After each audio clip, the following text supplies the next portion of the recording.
Ladies and gentlemen, before we start, I would like to begin tonight by acknowledging the traditional custodian of the land on which we meet. I pay respect to the elders, past, present, and emerging. I would also like to extend that respect to Aboriginal and Torres Island people here today. Welcome to tonight's panel discussion. I'm Gloria Ge, Deputy Director of Griffith Asian Institute. This is the first Perspective Asia of the year, and today we discuss a very prominent topic, the importance of women's voices in conversation around conservation. As you know, Perspective Asia is a long-standing collaboration between Griffith Asian Institute, Griffith University, and the Australian Centre for Asia-Pacific Art, Queensland Art Gallery. The public lecture series are to explore issues of contemporary culture, politics, and society in our region. As a matter of fact, 2025 will mark the 20th anniversary of this great collaboration. Thank you, GOMA and the Queensland Art Gallery for your wonderful support. As we gather here, we acknowledge a stark reality.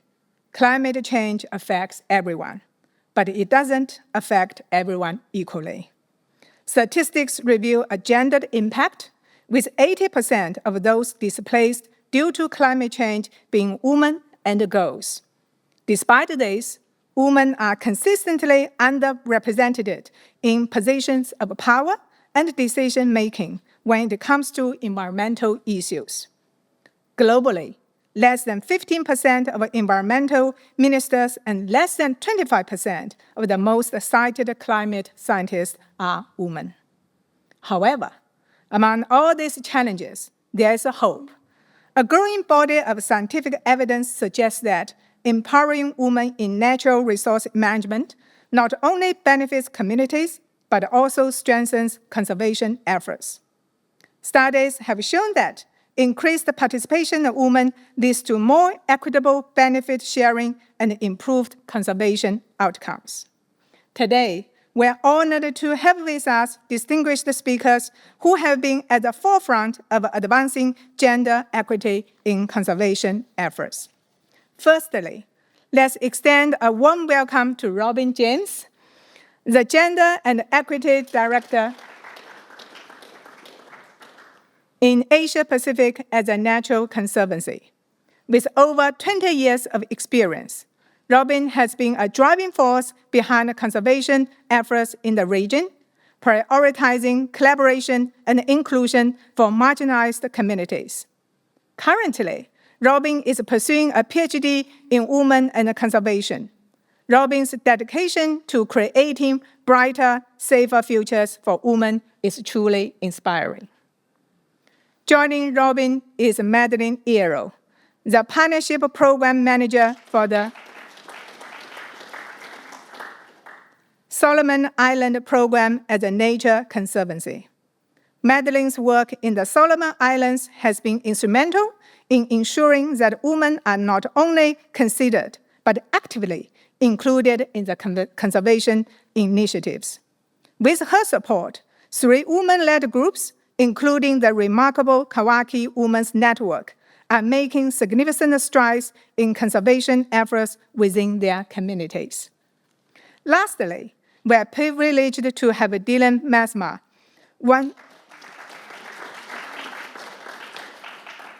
one of the founding members of KAWAKI. Hailing from Kia Village, Dillie serves as a coordinator for KAWAKI, a network that unites women around conservation, culture, and community. Dillie's leadership and dedication to her community exemplify the vital role that women play in conservation efforts. Today's seminar will spotlight the extraordinary work of KAWAKI and its impact as the intersection of conservation, culture, and community in the Solomon Islands.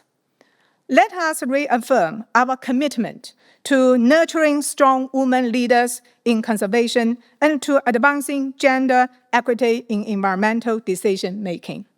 Together, we can create a more inclusive and sustainable future for all. Today is also our honor to have Ruth McDougall as our moderator for the panel discussion. Ruth is a curator, Pacific Art at the Queensland Art Gallery.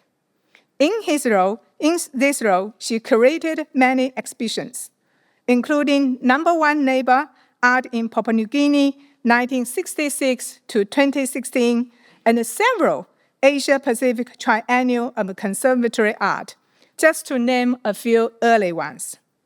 Several colleagues and I were privileged to work with Ruth through the beautiful Pacific exhibitions last week.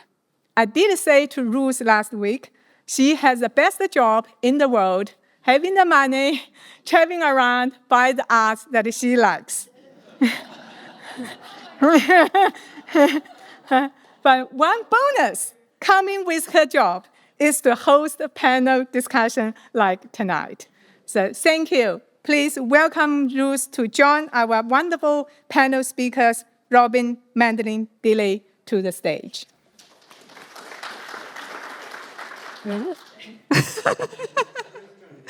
I can't help standing up. I'm not much of a sitter. I have a lot of energy. Thank you so much, everybody, and thank you so much to the Griffith University and the Griffith Asia Institute and the Queensland Art Gallery and Gallery of Modern Art.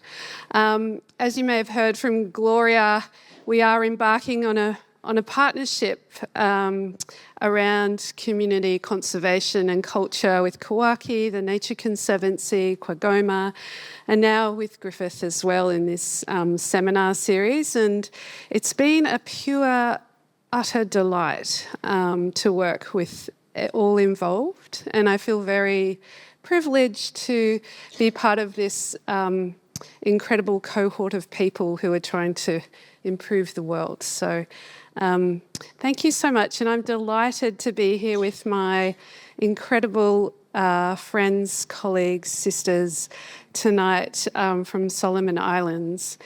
And we just wanted to just kind of note why we're talking about this issue tonight. This is the photo from the last Conference of Parties, so the huge climate meeting that was held in the United Arab Emirates late last year. This is the family photo that is taken of all the leaders who are working on climate, who are representing their countries and the issues of climate at the Conference of Parties. I don't know about you, but it's probably not my idea of a great family that I want to be completely part of. There's a few people missing. And so this is why we're so focused on working on maybe changing how women are represented in climate and conservation and the environment, because we need all voices where the climate trajectory is not looking good, the environmental trajectory is not looking good, and gender parity is still 160 years away. So there's three things there, and we need all voices at the table. And so we're going to talk to you a little bit about that today and what we're doing. And now I wanted to just transport you to the focus of today. This is one of the most beautiful places on the earth. It's the Solomon Islands, which is just northeast of here, just less than a 4-hour plane ride, one of our closest neighbours, 700,000 people, hundreds of languages, hundreds of islands, incredible diversity, incredible beauty. And we've been, the Nature Conservancy, where Maddie and I work, we've been working there for over 30 years, supporting the government and communities around how to manage the environment sustainably. Solomon's has got some of the highest rates of logging in the world. It's completely unsustainable rates of logging. Many communities, and Dillie will talk about this a little bit more, are really negatively impacted by some of the extractive sectors of mining and logging. And so we're really working with our community partners on how we can support them to have a more sustainable industries and future. And so this is the first national park in Solomon Islands. This is a picture of the Arnavon Islands. And it's between two provinces, Choiseul and Isabel. And it's home to the largest rookery of hawksbill turtles in the South Pacific. So it's incredibly important for biodiversity on a global scale. Hawksbill turtles are critically endangered, and this is a really, really important nesting site. And many of those turtles come here to the Great Barrier Reef. And so three communities that surround these islands have come together to protect these islands. And they're called the Arnavons. They were declared a national park just a couple of years ago, but have been a community conserved areas for over 20 years. And so Dillie and Maddie are so involved in this story of conservation, and so this is what we're going to talk to you about tonight, and the increasingly involvement of women in this story and the increasing involvement of women in this story to make a much better story. So this is what we're talking about tonight, but we're going to start by Maddie and Dillie are going to take us on a little journey through song to introduce the Arnavons. So,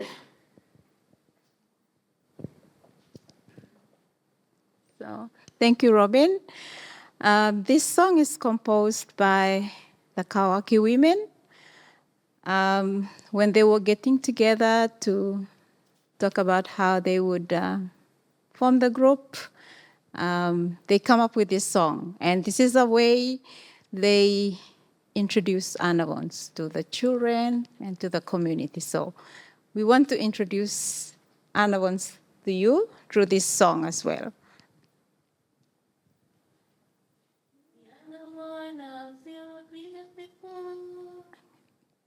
Yes. The Arnavon Isles, you're beautiful, the wonders of creation. I want to live here forevermore, my aching heart for you. The beauty of your islands, the clear crystal blue sea, the golden colors of the sunset, all these enchanted me. The Arnavon Isles, you're beautiful, the wonders of creation. I want to live here forevermore, my aching heart for you. So much as you are with us, your friendly smiling faces, the Arnavon waits on your return, which will bond our friendship more. The Arnavon Isles, you're beautiful, the wonders of creation. I want to live here forevermore, my aching heart for you.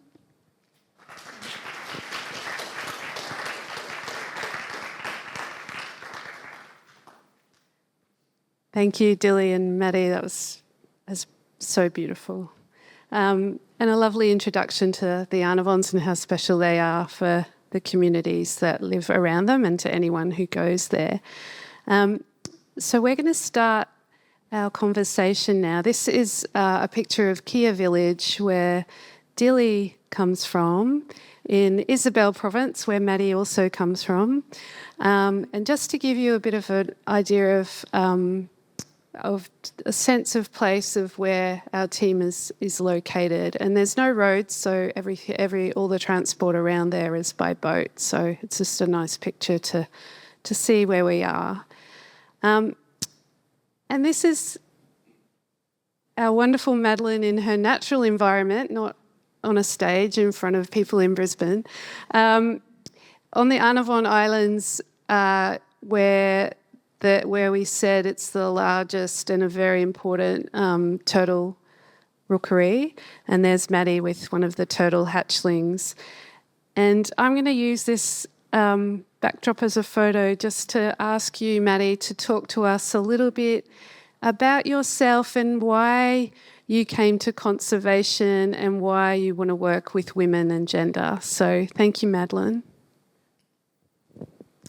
Thank you, Robyn. I think we have been introduced already. So I'll just share with you, where I grew up, how this interest in conservation come about, and especially working with the women in conservation is something that I'm passionate about. So I grew up in Isabel Province, right in the village, and life for me was gardening, going to the river to find fish and shells, using the herbs for medicine. And so it was very much interaction with the environment. Our life was the environment. So that naturally instills into me how important the environment is. And it is my duty to look after it because it will look after me. It will provide for me. And our communities are the women in the communities, I think 100% of their times it is sown into walking in the bush, walking in the rivers. And so I grew up I felt what it was like to be a girl, to be a woman in the community. And I saw this, I began to realize that some of the opportunities, there is sort of a disparity. Some opportunities I saw they were cut out for the boys only. It's quite difficult. It's easy for them to access those opportunities than for a girl to access that opportunity. I am just one generation away from the generation, which is my mother's, that they didn't go to school because they were not the priority. It was the sons that went to school. The women, they stay at home because there was not enough resources to send them to school and because there were just boys' schools at that time. And so these differences are very much I can see them. And and so this made me wonder how can we fix this? We shouldn't, it shouldn't be like this. And so I think I had that opportunity to be educated, and through the opportunities that my father had, I had that opportunity to be educated. And so I thought that through this education, I should do something to fix that difference, that opportunity that I have. I can also translate it in whatever work I'm interested in, whatever work I go into. And so this is how I sort of push gender in the conservation bit, because women, they use the environment 100%, but then when it comes to decision making, they are not there. So I think that's the story about me, Robyn. Thanks, Maddie, and never underestimate Maddie's determination to change things. She's amazing. And now we're going to turn to our friend Dillie, this is Dillie in her natural habitat as well, in the Arnavon Islands. This is part of a cultural festival that we're at over a year ago now. But yes, I'd like to ask Dillie about your journey into conservation and tell us a little bit about yourself, Dillie. Thank you. Thank you, Robyn.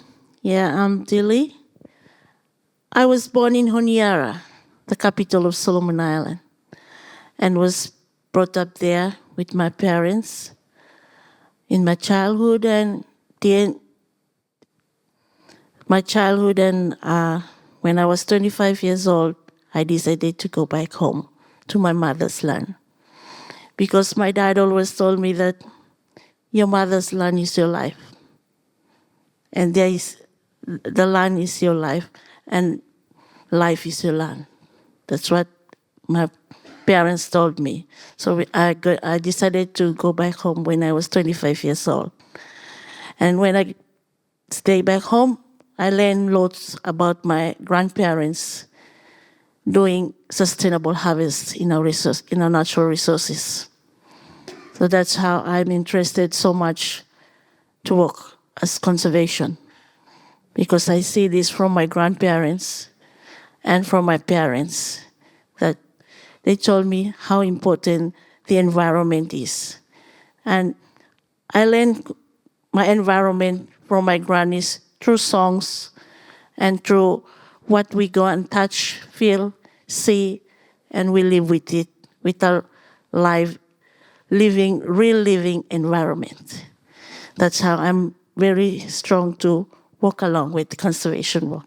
Thank you, Robyn. Thank you, Dillie.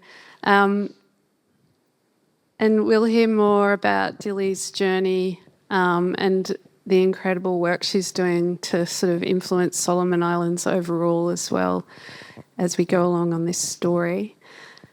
And now this is a story about this national park, the Arnavons. It was declared in 1995, and there's been community-based rangers working there ever since. And here's a picture of some of the rangers. They represent Kia, Karapika and Wagina, the three communities that have come together to protect this incredible part of the world. But as you see, there aren't any women rangers. And so we know that globally, less than 13% of rangers are women.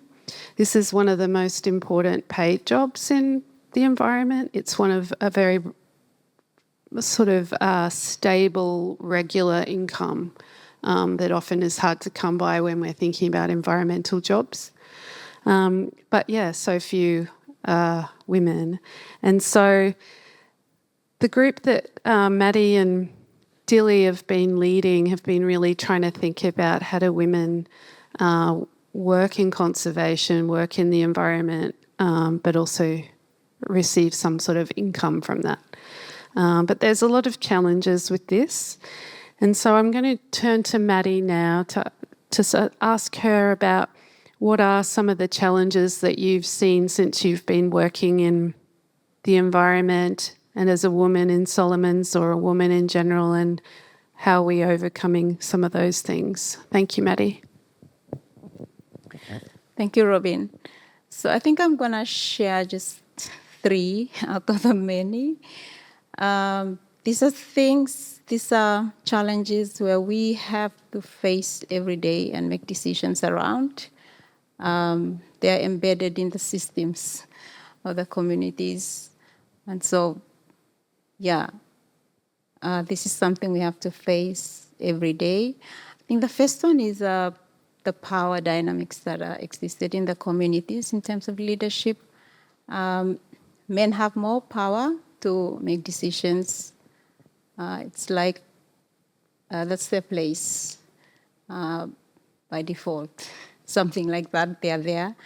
And rarely you see women sitting in the same place as the men in the communities.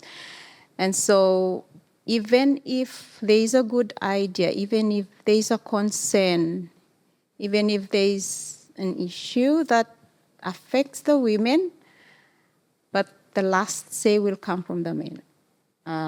So it's different in terms of the power dynamics, in terms of the leadership in the community is one of the challenge.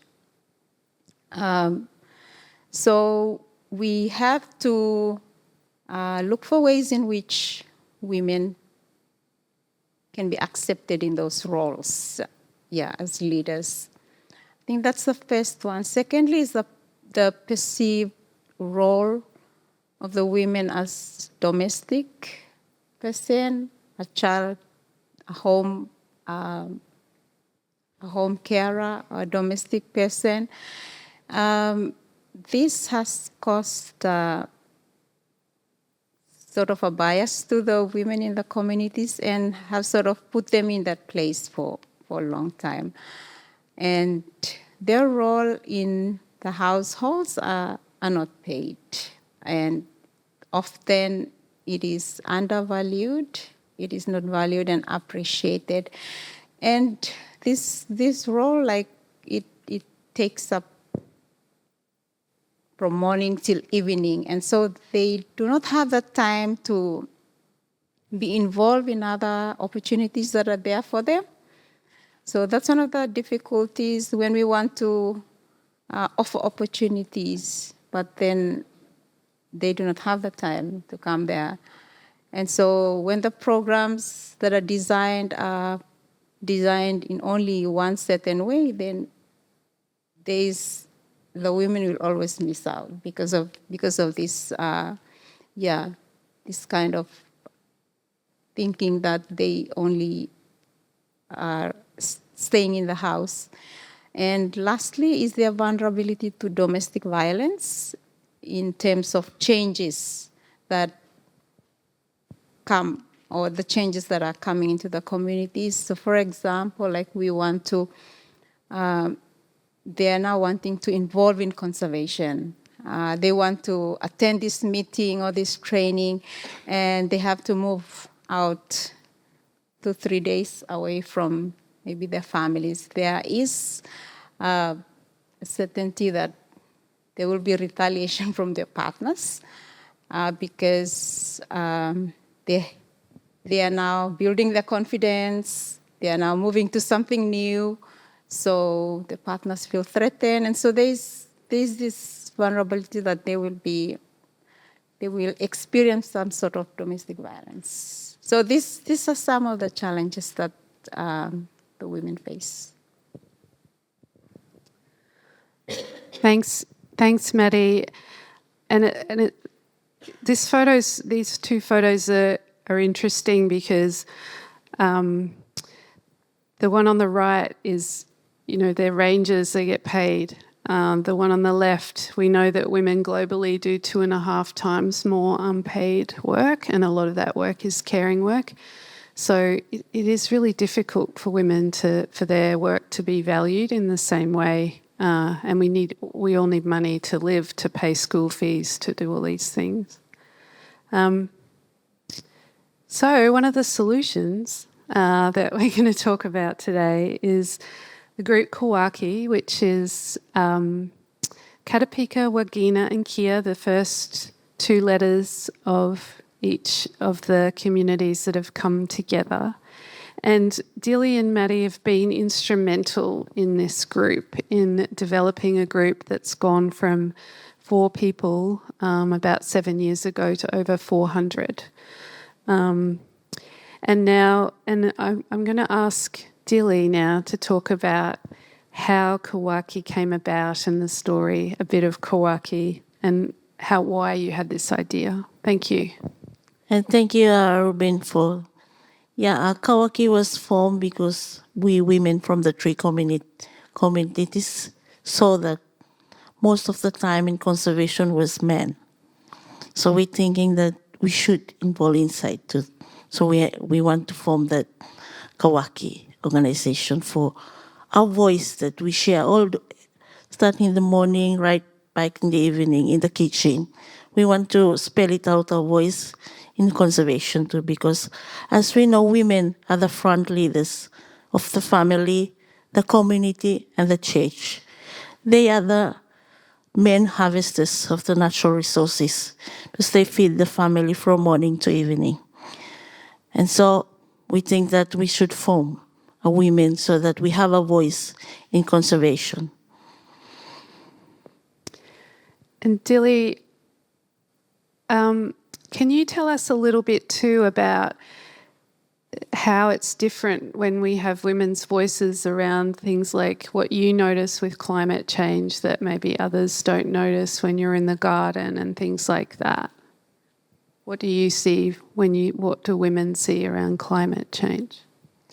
Yeah, the impact of the climate in our communities, I can see from my 3 communities that I'm working in. Some of the women are now living out the growing of the kumara garden because they see that kumara didn't give them food now from the climate change. So they concentrate on taro, kakake, the swampy taro, that's what we call kakake, and the yam and pana. And they see that those root crops are good for the soil right now. But for the kumara and the cabbage that we usually plant, it's not working now. Thanks, Dillie. And I've been following the journey of KAWAKI since the beginning, and it really is changing the world up there in terms of how women are participating, how they are influencing policy, etc.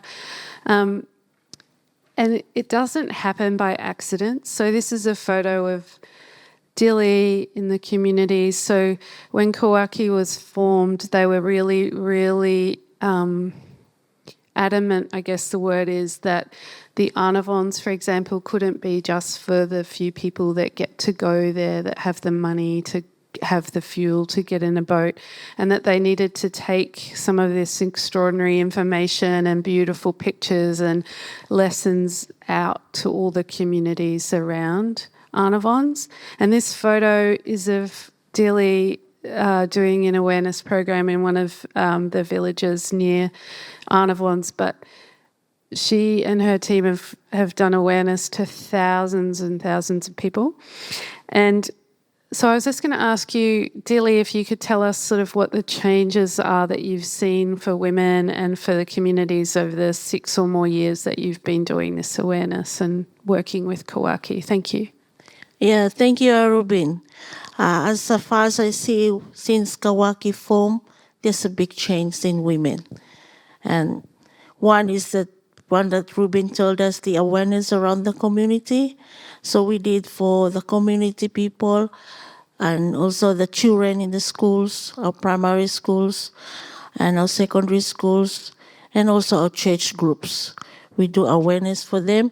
And I can see a big change there because the children are advocating to not throw rubbish in the sea, in the ocean.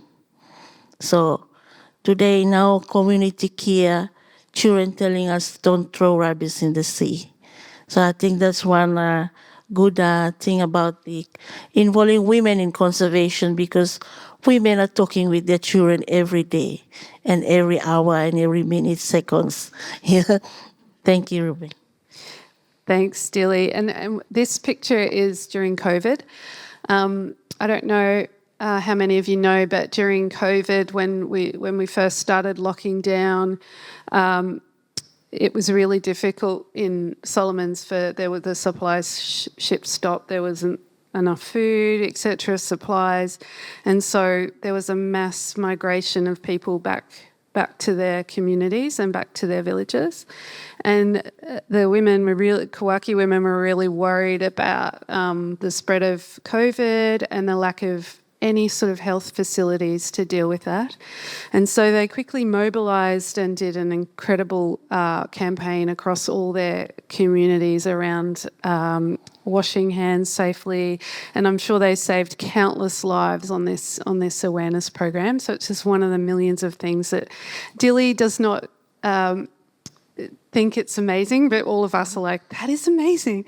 So yeah, thank you so much, Dillie. Dillie, this is a photo of you and your team from Kia on the Arnavons again, and just get my notes here.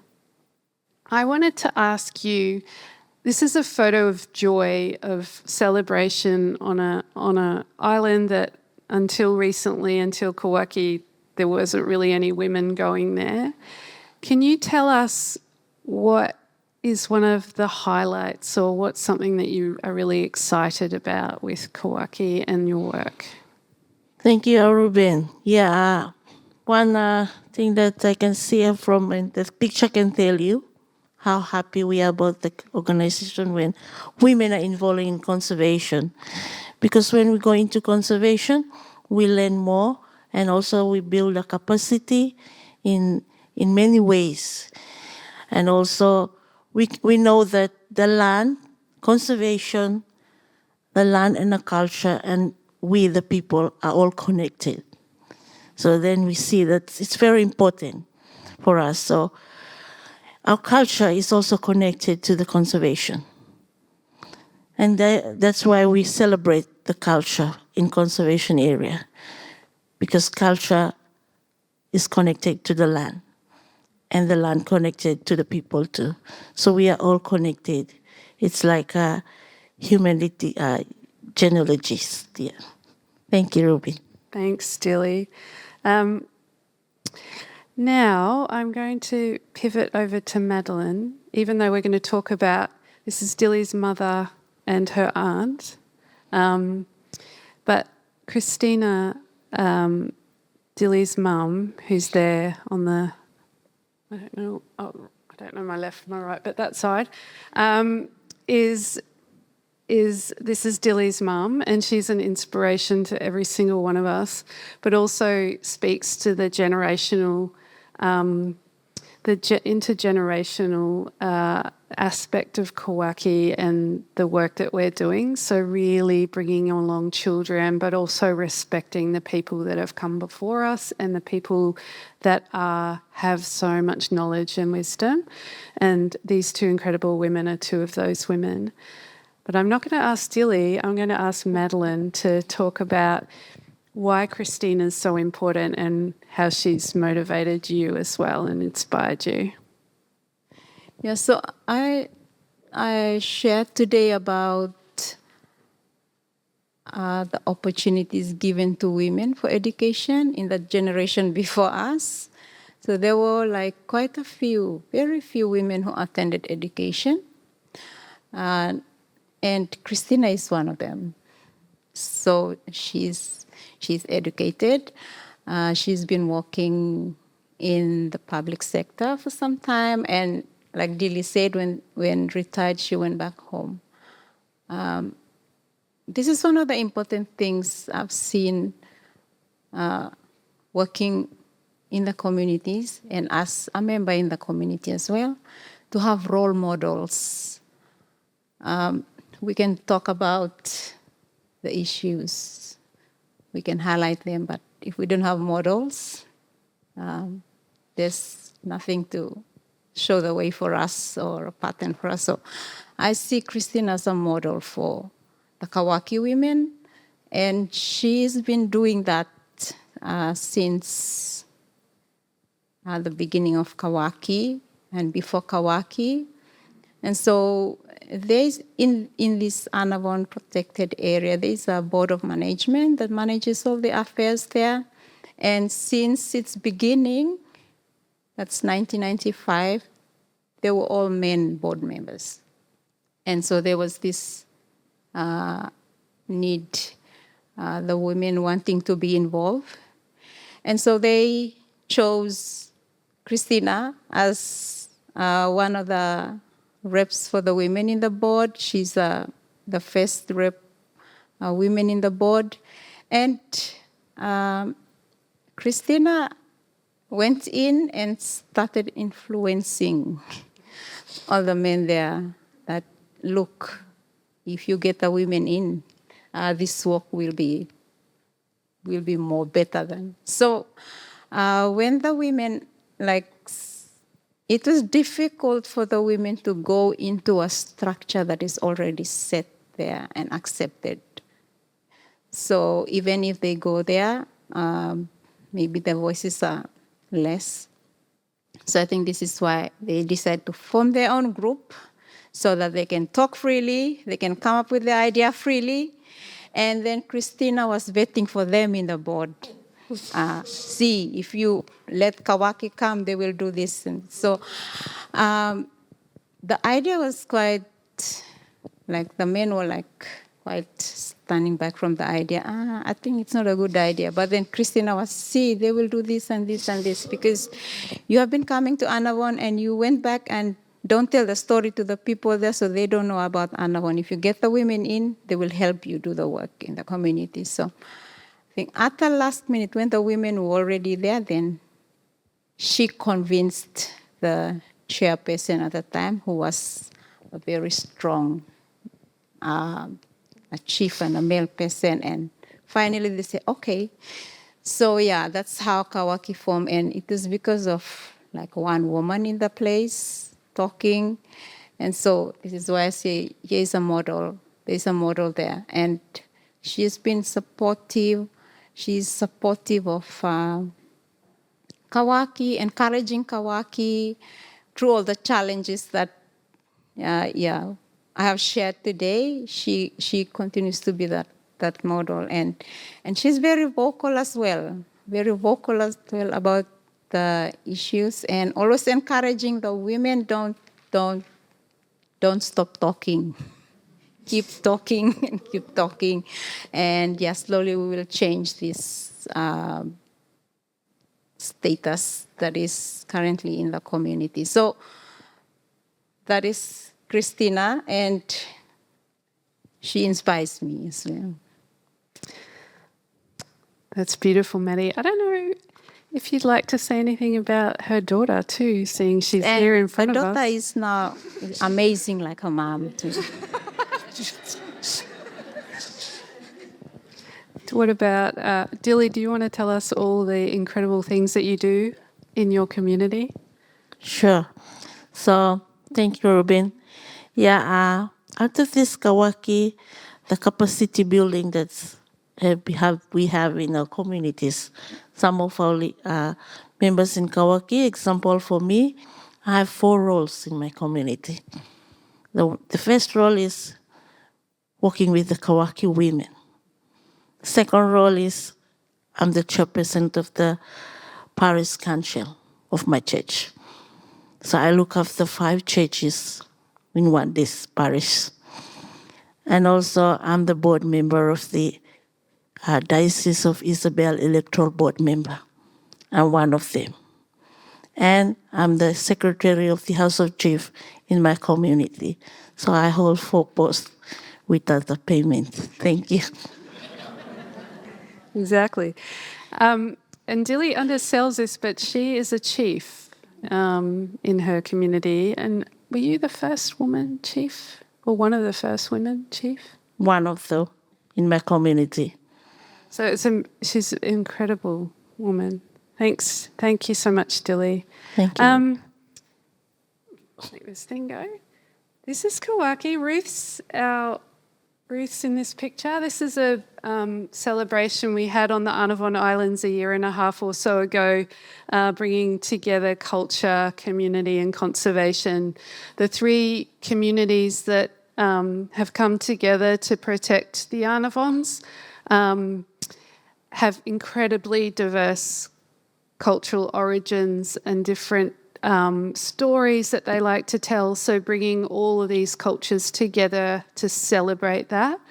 And we're really excited because at the end of this year, that celebration will be extended to the Asia Pacific Triennial, where these women will be having an installation here. So I encourage you all to come and see more of the whole group and their songs and their story and everything else they're going to create for the Asia Pacific Triennial.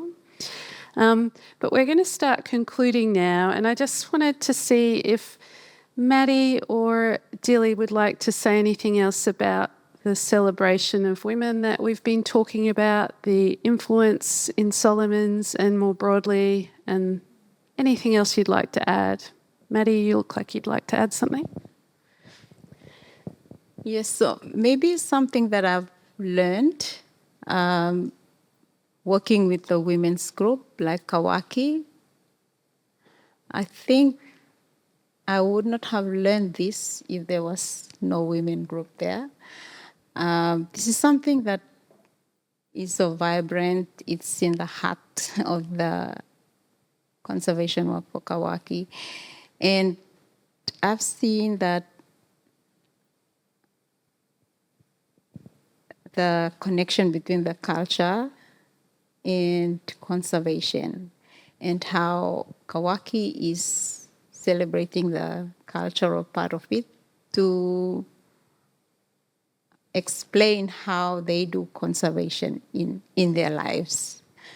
So I come from a science-based organization, finding solutions through trial and testing scientifically.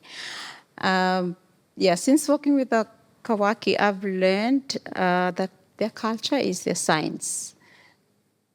It has been something that has sustained them for a long time, generational now. These cultural practices, some cultural science, connecting to the environment. This is their science, and that has sustained them for some time. And by working with the women, I realized that some of these solutions for climate change, they are embedded in these cultural things. Maybe in how they harvest, in how they start to change their approach. And the solutions are home-based, they are kitchen-based, they are sea-based, in all the things that the woman interact with. These solutions can be found there. So that was something I learned, like working with KAWAKI women. And so having them celebrate that, celebrate the culture, it has given me that side to see that us as a science-based group to also embrace the cultural part of the people in the community, the indigenous or the people that owns the place. So I think that was something I've picked out from working with the women. And so if women are not taken into considerations in conservation, then half of the solutions is not considered. So that's what I've learned from it. I like that, Maddie. Dillie, would you like to say anything to wrap up? Yes, Robyn, thank you. I would like to share my experience also. My experience is, first of all, I want to thank the team. We are sitting here in the front. Without this team, there will be no big group back in my background. But from this team, putting together all our hard working, you see that number over in the screen there, that it's big. So I thank you for the team to bring us this far. Also, I like to tell the experience in working with 3 communities, with 3 different cultures, 3 different languages, how we work as one family in Annabon Islands. It's unique, and it's special in Solomon Island because you cannot hear people with different culture working together in Solomon Island. But for Annabon, it's special. I can see that working with them, we can connect ourselves through conservation. And there we see how we use the environment, how we touch them, how we see them. So it's important for us to care and protect and help ourselves too. Because our livelihood is depending on the living natural environment. So it's important for our life. And I'm talking with my experience. And for me, as you know, from the start, I introduced myself that I was growing up in Honiara. And when I'm 25 years old, I get back to my homeland. And I see the importance that my people need me for their land and for our land. So that's why I'm based back in my homeland without a payment from government or wherever. And that's the biggest challenges that we, the women in the rural, remote areas, face, but we never give up because we work for our life.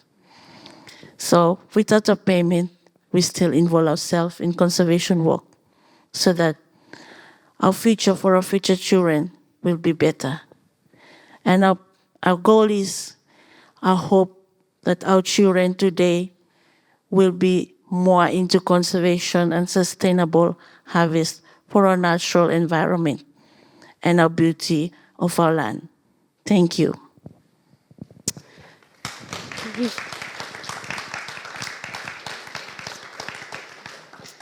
Thank you so much, everyone. We're going to finish with, this is a beautiful image of women fishing in a canoe. And Dillie and Maddie are going to take us, finish the session tonight with a beautiful traditional song, fishing song. So I'll hand to you both. There you go. So this is a chant about a group that goes out to hunt. And when we say hunt, it's going out fishing.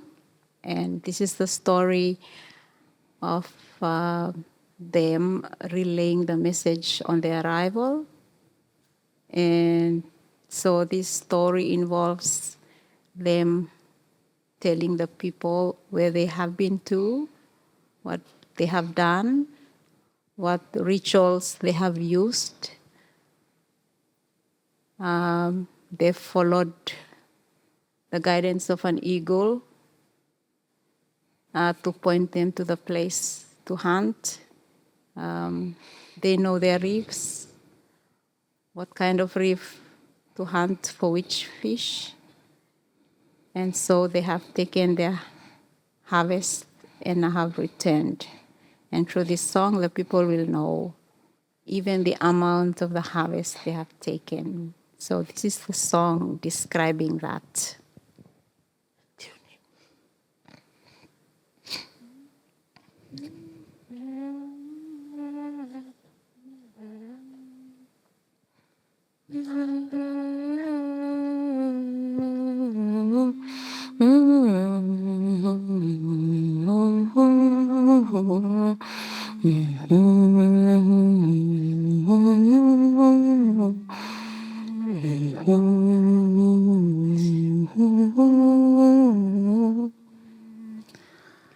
Kagaginta fagina kagagase kita o gau kere kakari kanoda malawini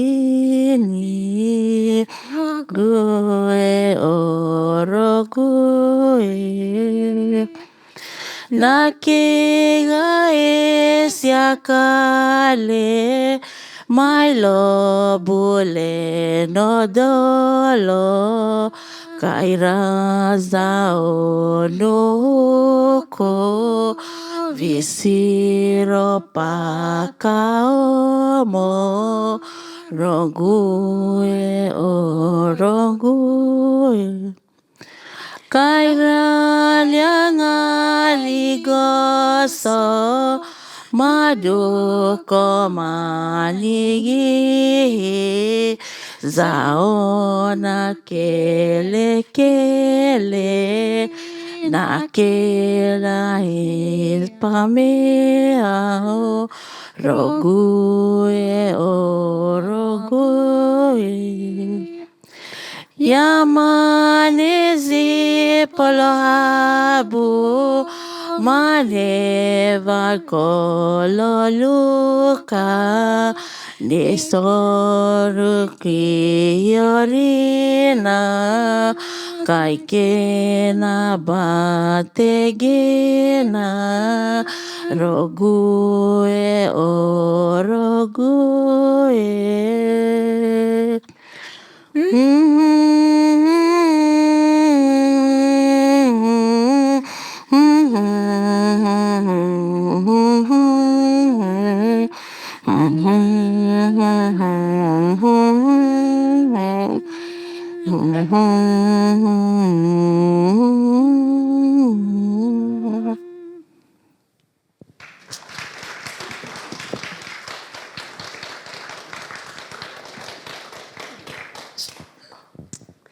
It's incredibly beautiful.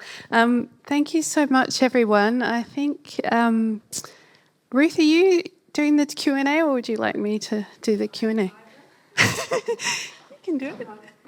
Left you with the moderation. Are there any questions at all? Tess. Thank you, Tomas. Talk story, my name's Tess Newton-Kane. I'm from the Griffith Asia Institute. So in Solomon Islands, there will be elections in April number 17. So you've raised lots of issues around the role of women, conservation, sustainable development, and you have this incredible network now through your organisation. So how are your people, how are your network engaging in the process now as we move towards election? Are these issues being discussed with candidates? Are your women asking questions, people that want to represent them?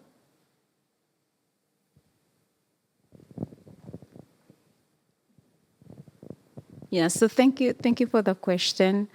I think they have just announced the legal time frame to the elections, and it's nomination period at the moment, and then they will open it up to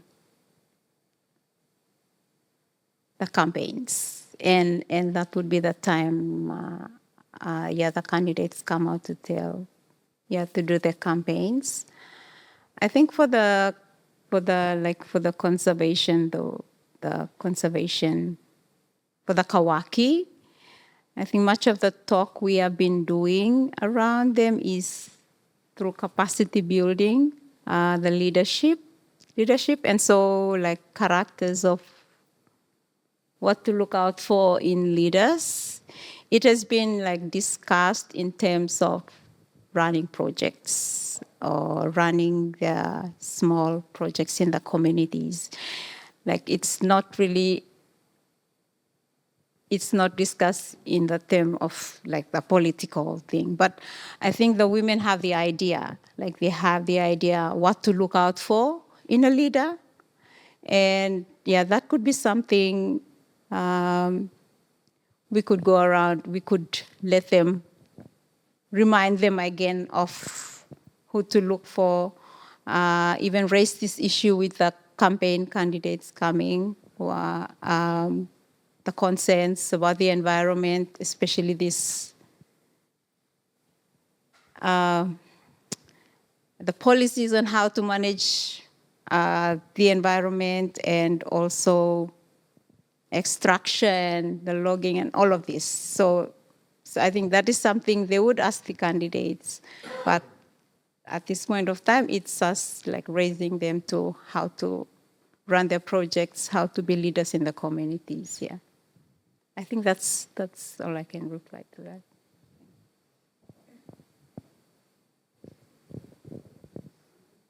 Any other questions? Sure. Young women mentoring programs in that KAWAKI? Because I've seen a lot of motherless parties. Is there like a mentorship also in this organization? Okay, I'll go first before Dillie can come in. So what we do within the group is every time we have a meeting or every time we have a program, we have to make sure that some young women must follow. And so during this cultural event, it was just few old women and then most of the young women attending, and it was during this they passed on the knowledge. And so it's not like it's a program where the passing on happens every day, every day. So we try to factor that in the KAWAKI program. So in all the meetings, we had to take in some young people that have just finished high school and are staying at home. They come to the meetings, they come to these cultural events, and also we are trying to get them into involving in science work as well. And so, yes, it is factored in the KAWAKI program.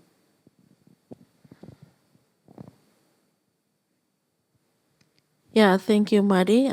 From my experience, we have been selected almost all of our programs like training or workshops and cultural celebration. Our youths are joining us. Thank you.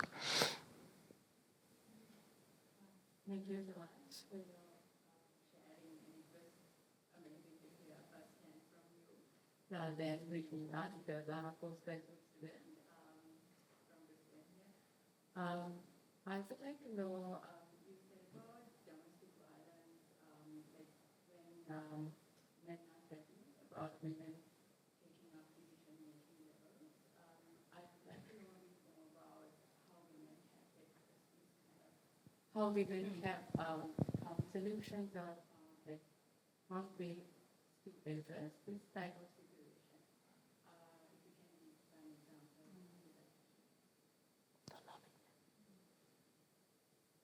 Maybe I'll go first, and you. So this is something we experience, like this is something that is happening. One of the things that we practically do is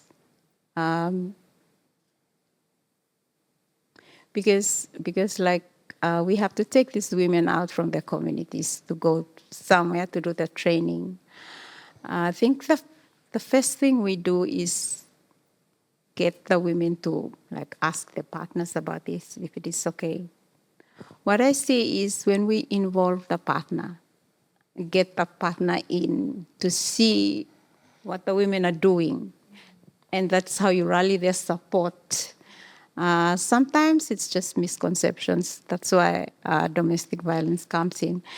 But then if you get the men, explain to the man that this is what their wives are doing, and usually it's the first time that this happens. And as we keep doing it, then we see that, and when the men understand, then they begin to support their wives.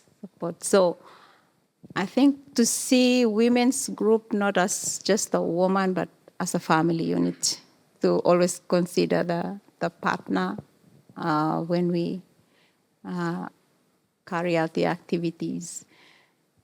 Yeah, I think that's something we've experienced, and sort of it's worked. Yeah, thank you, Madi. According to culture too, it's for choice of Katupika, men is the leader for their culture, and it's the men who give the decision. But I think KAWAKI, that culture is now, it's now disappearing from that. Women will stay in the kitchen. So today they are coming out to make decisions too. So, and their husbands are involving too with our women. So I can see that I would like to thank KAWAKI for breaking that barrier from our culture. Thank you.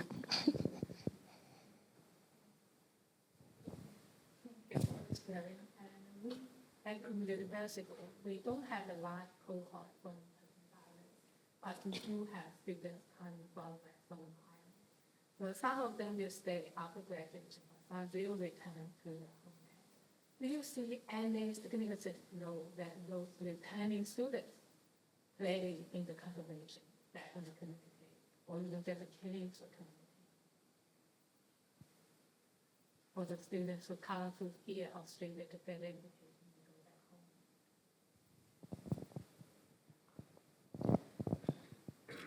Yeah. So I'm just thinking about.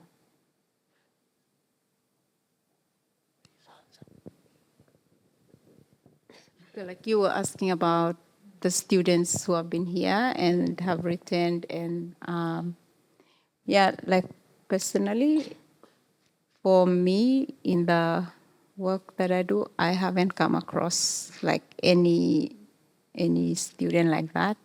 Not, yeah. So I cannot speak for.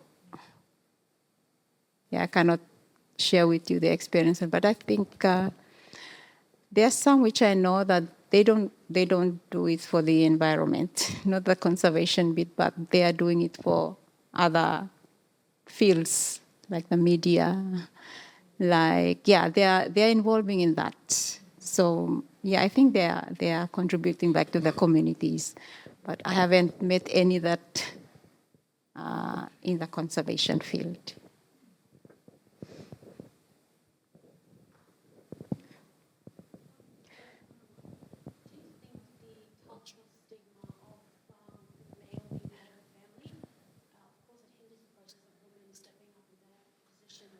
Will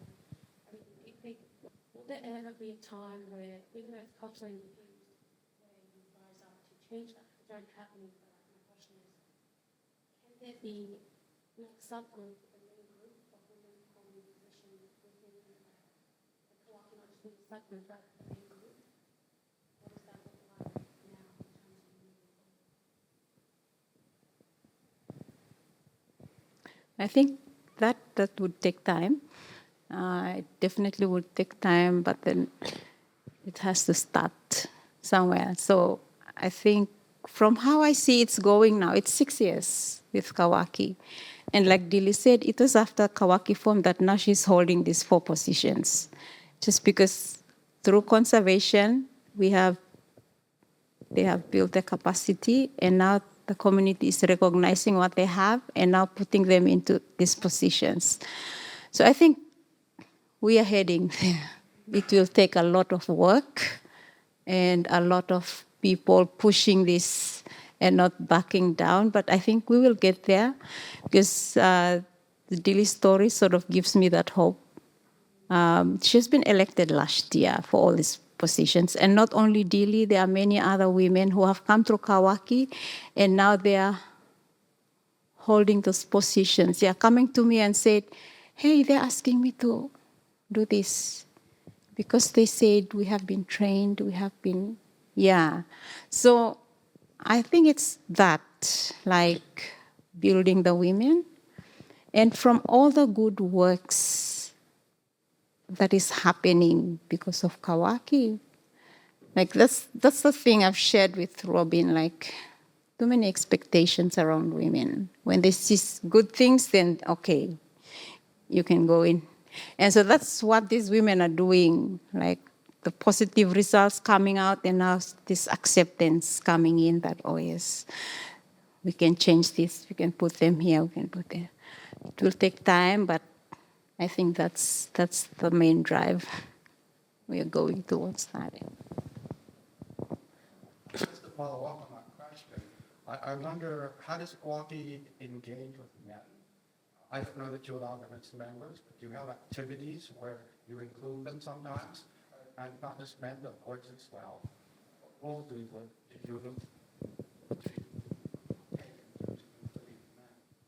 Thank you.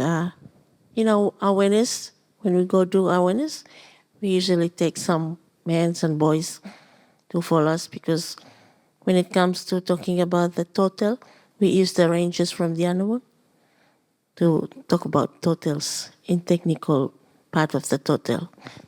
And when it comes to working together as one, we sometimes take the chiefs, the male chiefs, just to give us some power to talk about the working together for the people. Thank you. What pathway in terms of being able to move towards seeing women in range of positions? Thank you. So I think this is not part of KAWAKI, but it was through KAWAKI and the inspiration they had that we have implemented and started a women's ranges program in the Solomon Islands. Though it is not with the Anavons, it is with the Leatherback Project. It's the Leatherback Project that we have women rangers now there. The first women rangers in the Solomons working there. And that is because of the location bit. like you see from the photos, Annabon is in an isolated place, very isolated. So when the rangers have to spend a month there, 2 months, so for the leatherback, it's in the mainland. It's within the communities. So it's considered safe for women to work there. I think it's for the safety bit that KAWAKI is cautious about. Women stationed there in the isolated place for some time. But it's been considered now. It is been considered, and because of all the good work that KAWAKI is doing, the board is considering the ways around how do women become rangers, and so they're considering it. In the introduction, it was mentioned that you would be making a contribution to the Asia Pacific Triennial in November. Could you give us an idea of how what you do is going to be represented later this year?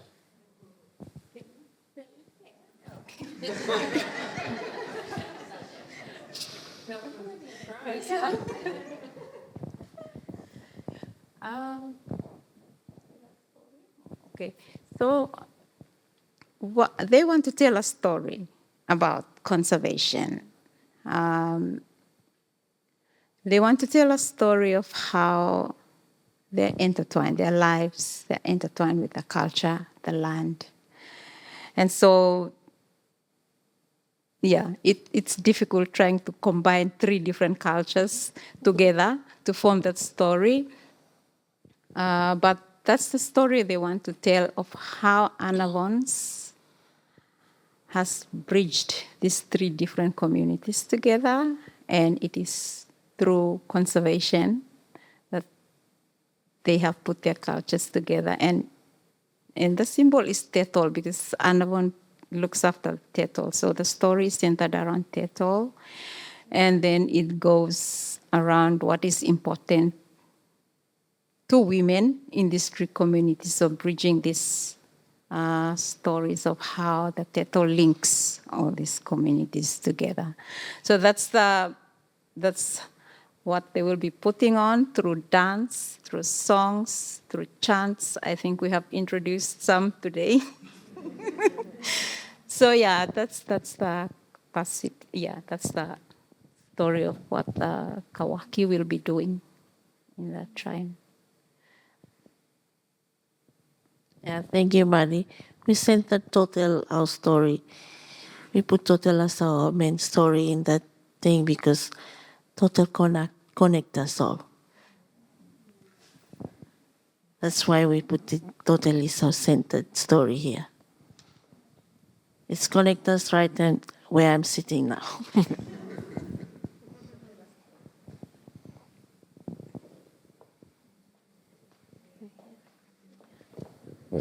Well, thank you everyone for your attention, and thank you. Please join me to thank these 3 amazing women.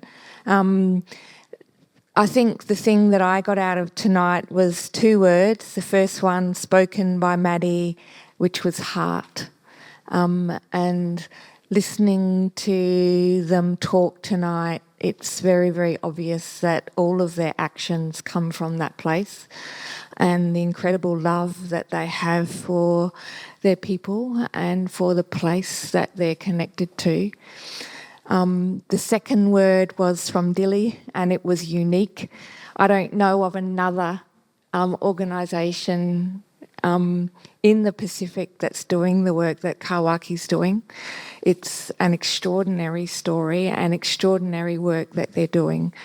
And we at the gallery feel very privileged that they and the Nature's Conservancy are working with us towards what is going to be an amazing installation in APT.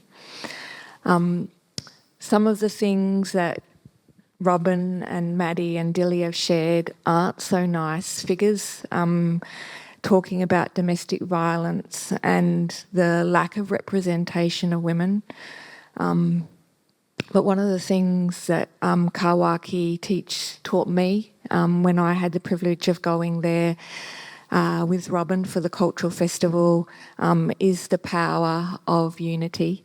And certainly when I work in other parts of the Pacific, the space that is created when women come together, whether it be to work on a conservation project or to sit down and weave, is a really powerful space. And the more that we can support those kinds of spaces, the stronger the women are, because that's where they create their bonds of kinship and solidarity. So we're really proud that we're part of that process with KAWAKI and the Nature's Conservancy for APT. Please join me in thanking them.